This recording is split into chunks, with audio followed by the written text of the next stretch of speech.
7 মে রোজ বুধবার থেকে শুরু হলো নুরানী কিন্ডারগার্টেন অ্যান্ড মাদ্রাসার প্রথম সাময়িক পরীক্ষা। পরীক্ষাতে অংশগ্রহণ করেছেন 3.5 বছরের শিশু হতে 4 বছর পর্যন্ত শিক্ষার্থীরা। প্লে নার্সারি শিশু এই 3 ক্লাসের পরীক্ষা প্রথম শিফটে অনুষ্ঠিত হয়েছে। মাদ্রাসার 1, 2 ও 3 নং পরীক্ষার হল কেন্দ্রে এই পরীক্ষা অনুষ্ঠিত হয়। পরীক্ষায় শিক্ষার্থীদের ছিল স্বতঃস্ফূর্ত উপস্থিতি এবং শিক্ষার্থীদের মধ্যে ছিল এক পরীক্ষার আমেজ। সুস্থ ও সুন্দরভাবে শিক্ষার্থীদের পরীক্ষা দিতে এমনই একটি দৃশ্য আপনাদের সামনে তুলে ধরব। কচি কাঁচা সোনামণিদের এই পরীক্ষার দৃশ্য দেখতে কতই না সুন্দর, মাশাআল্লাহ।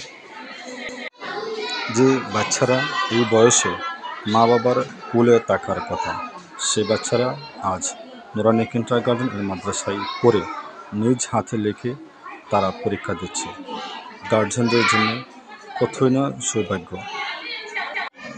3টি হলরুমে একসাথে 145 জন শিক্ষার্থী পরীক্ষায় অংশগ্রহণ করে। তার মধ্যে অংশগ্রহণ করছে মাত্র 3টি ক্লাস।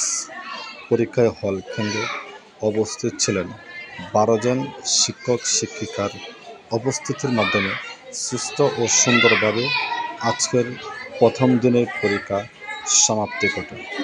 সবাই শিক্ষার্থীদের জন্য দোয়া করবেন, আল্লাহ তাআলা যেন তাদের পিতামাতার সন্তুষ্টিজনক রেজাল্ট করার তৌফিক দান করেন।